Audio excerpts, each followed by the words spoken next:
العالمين والصلاة والسلام على سيد الأنبياء والمرسلين وعلى آله وصحبه أجمعين. أما بعد، فقد قال الله تبارك وتعالى في القرآن المجيد والفرقان الحميد: أعوذ بالله من الشيطان الرجيم. بسم الله الرحمن الرحيم. والذين معه أشداء على الكفار رحماء بينهم تراهم ركعا سجدا يبتغون فضلا من الله ورضوانا سيماهم في وجوههم من أثر السجود ذلك مثلهم في التوراة ومثلهم في الإنجيل كزرع أخرج شطه فآزره فاستغلظ فاستوى على سوقه يعجب الضراء ليغيظ بهم الكفار. وعد الله الذين آمنوا وعملوا الصالحات منهم مغفرة وأجرا عظيما. صدق الله العظيم. وقال النبي صلى الله عليه وسلم: لو كان بعدي نبي لكان عمر. وقال النبي صلى الله عليه وسلم في موضع آخر: الله الله في أصحابي لا تتخذهم غرضا من بعدي فمن أحبهم فبحبي أحبهم ومن أبغضهم فببغضي أبغضهم، أو كما قال عليه الصلاة والسلام. حاضرین جمعہ، اللہ تبارک و تعالیٰ کا بے انتہا احسان و کرم ہوا کہ اس نے آج مجھے آپ حضرات کے سامنے ایک اہم موضوع یعنی حضرت عمر فاروق رضی اللہ تعالیٰ عنہ کی مناسبت سے کچھ بولنے اور کہنے کا موقع عنایت فرمایا. دعا فرمائے اللہ تعالیٰ سے کہ وہ مجھے صحیح کہنے اور ہم تمام امت مسلمہ کو صحیح باتوں پر عمل کرنے کی توفیق نصیب عطا فرمائے. آمین. حاضرین محترم، آج میں آپ حضرات کے سامنے اس شخص کی عظمت اور فضیلت بتلانے کے لیے کھڑا ہوا ہوں کہ اگر کوئی شخص اللہ کی وحدت بیان کرے اور اس شخص کا تذکرہ نہ کرے تو اس کی بات پوری نہیں ہو سکتی.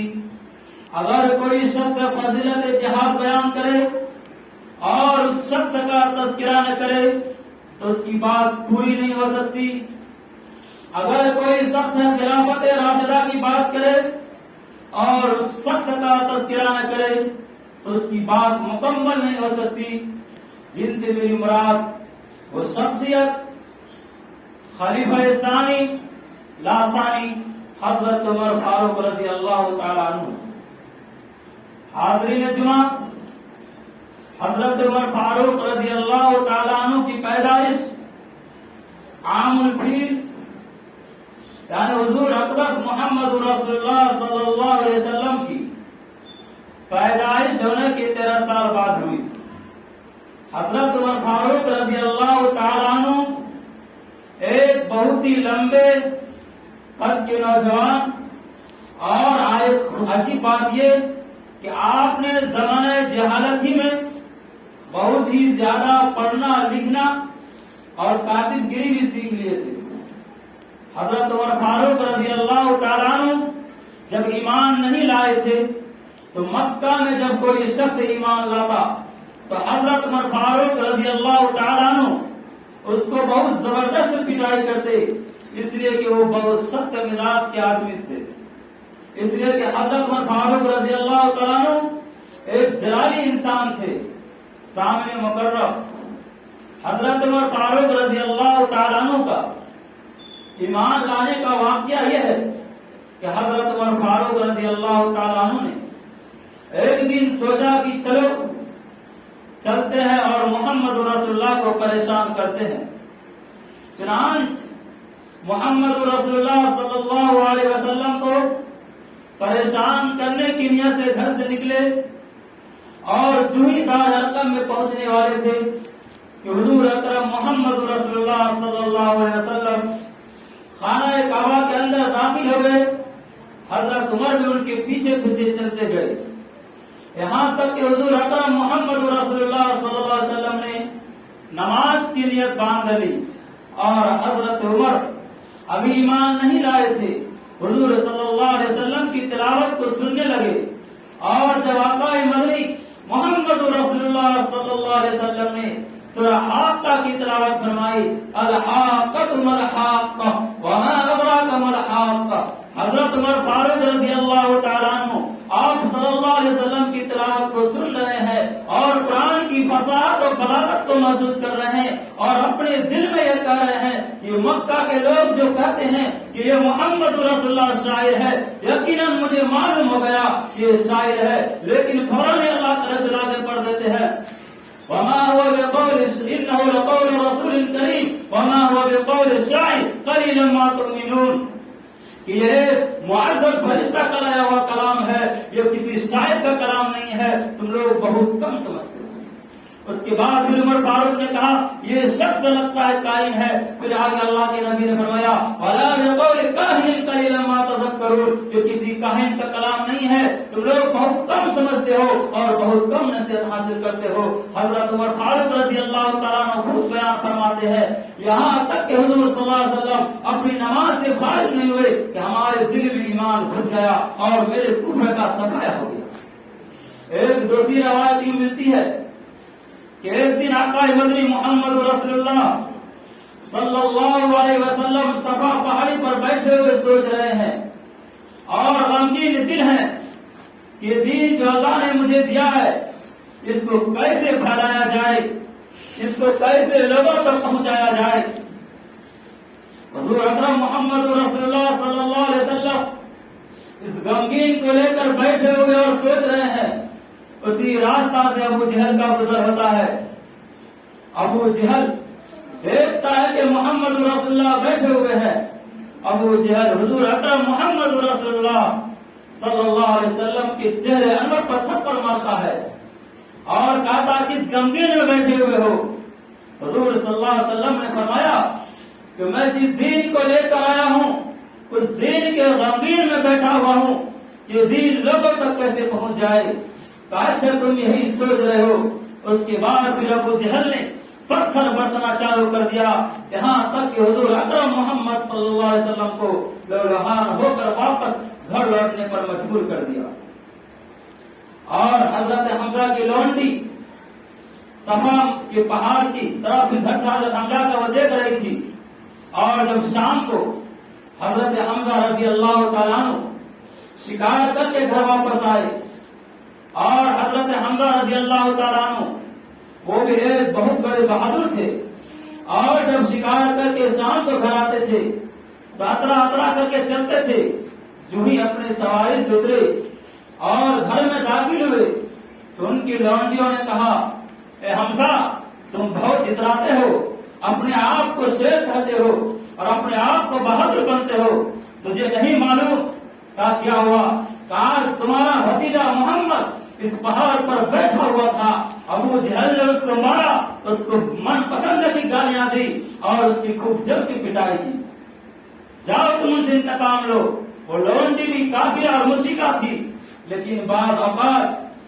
مشرکہ اور کافرہ عورتوں کو بھی اسلام پہ رحم آ جاتا ہے۔ چنانچہ حضرت حمزہ رضی اللہ تعالیٰ عنہ الٹے پاؤں اپنے گھر سے نکلے اور جا کر سب سے پہلے خانہ کعبہ کا طواف کیا، اور پھر اس کے بعد خانہ کعبہ کے اندر گھس کر کے ابو جہل جو اپنی مجلس لگائے ہوئے بیٹھا ہوا تھا اور لوگوں میں حضور اکرم محمد صلی اللہ علیہ وسلم کو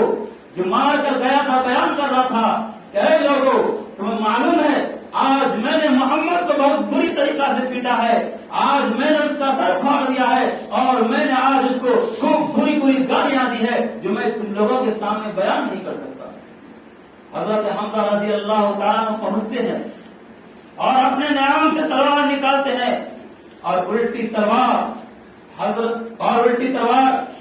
حمزہ رضی اللہ تعالیٰ عنہ ابو جہل کی سر پر مار دیتے ہیں اور ابو جہل کا سر کو پھاڑ کر رکھتے تھے۔ اس کے بعد پھر واپس آتے ہیں اور کہتے ہیں بھتیجے خوش ہو جاؤ، آج ہم نے تمہارا بدلہ لے لیا۔ حضور اکرم صلی اللہ علیہ وسلم چہرہ نہیں اٹھا رہے ہیں، کہا بھتیجے کیوں نہیں خوش ہو رہے ہو؟ کہا چچا میں اس وقت خوش ہوں گا جب آپ کلمہ پڑھ لیں گے۔ تو حضرت حمزہ رضی اللہ تعالیٰ نے فرمایا چلو بھتیجے کلمہ پڑھا دو۔ حضور اکرم صلی اللہ علیہ وسلم نے پڑھایا اور حضرت حمزہ رضی اللہ تعالیٰ عنہ نے لا الہ الا اللہ محمد رسول اللہ پڑھ لیا۔ اور جو ہی حضرت حمزہ کا کلمہ پڑھنا تھا کہ پورے مکہ میں کوہرام مچ گیا، اور جب حضرت عمر تک یہ خبر پہنچی تو حضرت عمر رضی اللہ تعالیٰ عنہ نے کہا کہ ہم تو سوچتے تھے کہ چند لوگ ہیں، یہ تو دن بدن بڑھتا اور پھیلتا جا رہا ہے، چلو آج بانی اسلام اور جو اس دین کو لے کر آیا ہے اس کا کام ہی تمام کر دیتے ہیں۔ چنانچہ حضرت عمر فاروق رضی اللہ تعالیٰ عنہ ٹھیک دوپہر کے وقت تپتی ہوئی زمین اور ریتیلی بالو، دوپہر کے وقت اپنے گھر سے نکلتے ہیں اور ساتھ میں تلوار اور تیر اور نیام بھی لے لیتے ہیں کہ نہ جانے جنگ کی کیا کیفیت ہوگی۔ اس غرض سے نکلتے ہیں اور جو ہی تھوڑی دیر چلتے ہیں کہ راستہ میں ایک اور صحابی مل جاتا ہے، کہا محمد، وہ صحابی کہتے ہیں عمر آج تو بہت تیز میں نکلا ہوا ہے، لگ رہا ہے معاملہ کچھ الٹا ہے۔ کہاں جا رہا ہوں؟ کہا کہاں جا رہے ہو؟ کہا جا رہا ہوں آج بان اسلام محمد رسول اللہ صلی اللہ علیہ وسلم کا کام ہی تمام کر دوں گا۔ تو وہ صحابی نے کہا کہ جاؤ پہلے اپنے گھر کی خبر لو، خود تمہارے بہنوئی اور بہن ایمان لا چکے۔ اتنا سننا تھا کہ حضرت عمر فاروق رضی اللہ تعالیٰ عنہ پر زلزلہ طاری ہو گیا اور فوراً الٹے پاؤں گھر پہنچے، اور جو ہی دروازے پر پہنچے تو اپنے بہن اور بہنوئی کی قرآن پاک کی تلاوت کی آواز سن چکے تھے اور دروازہ کھٹکھٹایا۔ جو ہوئی بہن نے دروازہ کھولا، کہا تم لوگ کیا کر رہے تھے؟ کہا کچھ نہیں۔ کہا مجھے معلوم ہے تم لوگ ایمان لا چکے ہو اور محمد رسول اللہ کے ہاتھ پر بیعت کر چکے ہو، تم لوگ اس دن سے پھر جاؤ۔ حضرت عمر فاروق رضی اللہ تعالیٰ عنہ نے بہن اور بہنوئی کی جم کر پٹائی بھی کی، لیکن بہن نے جواب دیا کہ اے خطاب کے بیٹے سنو، جس باپ نے تمہیں پیدا کیا اسی باپ نے مجھے بھی پیدا کیا، اور جس ماں کا دودھ تم نے پیا ہے اسی ماں کا دودھ ہم نے بھی پیا ہے۔ تم مجھے جان مار سکتے ہو لیکن میں ایمان سے نہیں پوچھ سکتا ہوں۔ کہا چلو مجھے دکھاؤ جو تم پڑھ رہی تھی۔ تو بہن فاطمہ نے کہا کہ آپ ایک ناپاک اور مشرک آدمی ہیں، اس کو ناپاک آدمی نہیں چھو سکتا، لہذا آپ پہلے غسل کیجیے۔ چنانچہ حضرت عمر فاروق رضی اللہ تعالیٰ عنہ جب غسل سے فارغ ہو جاتے ہیں تو اس کی بہن فاطمہ قرآن لا کر دیتی ہے، اور جو ہی قرآن تسکا کی تلاوت کرتے ہیں اور ایک رکوع تک نہیں پہنچتے ہیں، اے بہن لے چلو مجھے بھی اس کے پاس جس کا تو غلام بن چکی ہے، اس کا مجھے بھی غلام اور درباری بنا دو۔ چنانچہ حضرت عمر فاروق رضی اللہ تعالیٰ عنہ دار ارقم میں پہنچنے سے پہلے ہی صحابہ کرام دیکھتے ہیں کہ عمر فاروق رضی اللہ تعالیٰ عنہ آ رہے ہیں۔ حضرت حمزہ کہتے ہیں چھوڑ دو، اگر ٹھیک نیت سے آیا تو ہم ان کا استقبال کریں گے، اور اگر بری نیت سے آیا تو اسی کی تلوار سے اس کو ختم کر دیں گے۔ چنانچہ حضرت عمر فاروق رضی اللہ تعالیٰ عنہ جو ہی دار ارقم میں پہنچتے ہیں، تاریخ میں لکھا ہے کہ اللہ کے نبی محمد رسول اللہ صلی اللہ علیہ وسلم حضرت عمر فاروق رضی اللہ تعالیٰ عنہ کا کمر پکڑتے ہیں اور سینے پر ہاتھ پھیرتے ہیں اور کہتے ہیں اسلم یا عمر، اے عمر اسلام لے آؤ۔ حضرت عمر کہتے ہیں اللہ کے رسول ایمان لانے کے لیے تو آئے ہیں۔ اللہ کے نبی محمد رسول اللہ اکبر کا نعرہ لگاتے ہیں اور تمام صحابہ کرام نعرہ لگاتے ہیں۔ تاریخ میں لکھا ہوا ہے کہ مکے کی گلیاں اور پہاڑ گونج اٹھتی ہے نعرہ تکبیر اللہ اکبر کی صدا سے۔ سامنے مقرر یہ وہ حضرت عمر فاروق رضی اللہ تعالیٰ عنہ ہے کہ جب اللہ کے ایمان لے آئے تو کہا اللہ کے رسول کیا ہم حق پر نہیں ہیں؟ اللہ کے نبی نے فرمایا حق پر ہیں، کیا یہ قرآن صحیح نہیں ہے؟ کیا یہ قرآن صحیح ہے؟ کہا آپ اللہ کے سچے نبی نہیں ہیں؟ کہا میں اللہ کا سچا نبی ہوں۔ تو کہا پھر کیوں چھپ کر عبادت کی جائے؟ چلیے خانہ کعبہ میں قدم پھیلا عبادت کریں گے۔ اس کے بعد سب لگایا گیا، ایک سب کی قیادت حضرت حمزہ رضی اللہ تعالیٰ عنہ کر رہے ہیں، اور ایک سب کی قیادت حضرت عمر فاروق رضی اللہ تعالیٰ عنہ کر رہے ہیں، اور بیچ میں حضرت محمد رسول اللہ صلی اللہ علیہ وسلم کو کھڑا کر دیا، اور لا الہ الا اللہ کی آواز لگائے جا رہے ہیں۔ اور جب خانہ کعبہ پہنچے تو کہا آؤ اے مکہ والو، جس کو اپنی بیوی کو بیوہ کرنا ہے، جس کو اپنے بچوں کو یتیم کرنا ہے، جس شخص کو اپنے ماں اور باپ کے کمر کو جھکانا ہے، آؤ آج مجھ سے مقابلہ کرو۔ میں ایمان لا چکا ہوں، میں محمد رسول اللہ کا درباری اور غلام بن چکا ہوں۔ یہی وہ عمر فاروق رضی اللہ تعالیٰ عنہ ہے، جب ایمان لائے تو ایک ایک شخص کے دروازے کھٹکھٹایا اور کہا اے لوگو، تم لوگ کیا سمجھتے ہو محمد رسول اللہ یتیم ہے؟ آج میں ایمان لے آؤ، ہے کسی کے اندر ہمت تو آؤ مجھ سے فریاد ہو۔ سامنے مقرر بات بہت لمبی ہے، المختصر میں یہ بات بتلانا چاہتا ہوں کہ عمر فاروق رضی اللہ تعالیٰ عنہ کے فضائل بے شمار ہے۔ ایک مرتبہ اللہ کے نبی نے فرمایا کہ ہر قوم میں محدثون لوگ ہوتے ہیں، یعنی محدثون کہتے ہیں جس کو اللہ کی طرف سے الہام کیا جائے، اور ہماری امت کا محدث یہ عمر فاروق رضی اللہ تعالیٰ عنہ۔ عمر فاروق رضی اللہ تعالیٰ عنہ نے فرمایا اے اللہ، شراب کے متعلق اور جوے کے متعلق کوئی آیت نازل فرما دیجیے۔ فوراً آیت نازل ہو گئی، یسألونک عن الخمر والمیسر قل فیہما اسم کبیر ومنافع للناس۔ حضور اکرم محمد رسول اللہ صلی اللہ علیہ وسلم نے عمر فاروق کو بلایا اور کہا کہ آیت نازل ہو گئی، یسألونک عن الخمر والمیسر قل فیہما اسم کبیر ومنافع للناس، کہ وہ لوگ جو آپ کو شراب اور جوئے کے بارے میں پوچھتے ہیں اس میں فائدہ کم اور نقصان زیادہ ہے۔ عمر فاروق فرماتے ہیں اللہ اور مزید چاہیے۔ فوراً آیت نازل ہو جاتی ہے، یا ایھا الذین آمنوا لا تقربوا الصلاۃ وانتم سکارى، اے لوگوں جب تم نشہ کی حالت میں ہو نماز کے قریب مت جاؤ۔ عمر فاروق کہتے ہیں اللہ اور مزید وضاحت چاہیے، تو فوراً آیت نازل ہو جاتی ہے، انما یرید الشیطان ان یوقع بینکم العداوۃ والبغضاء فی الخمر والمیسر ویصدکم عن ذکر اللہ وعن الصلاۃ فہل انتم منتہون، کہ شیطان چاہتا ہے کہ تم لوگوں کو اللہ کے ذکر سے روک دے اور تم لوگوں کا آپس میں جوا اور شراب کے ذریعہ لائے، تو کیا تم لوگ اس کو چاہتے ہو؟ حضرت عمر نے کہا اے اللہ، اب ہم مطمئن ہو گئے۔ یہی عمر فاروق رضی اللہ تعالیٰ عنہ ہے، اللہ کے نبی سے فرمایا اے اللہ کے نبی محمد رسول اللہ صلی اللہ علیہ وسلم، اپنی بیویوں سے کہے کہ وہ پردہ کرے۔ اللہ کے نبی نے فرمایا عمر بات تو ٹھیک ہے،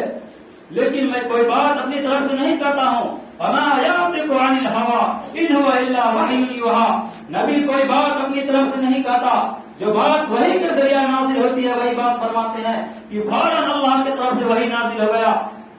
یا ایھا النبی قل لازواجک وبناتک ونساء المؤمنین یدنین علیہن من جلابیبہن،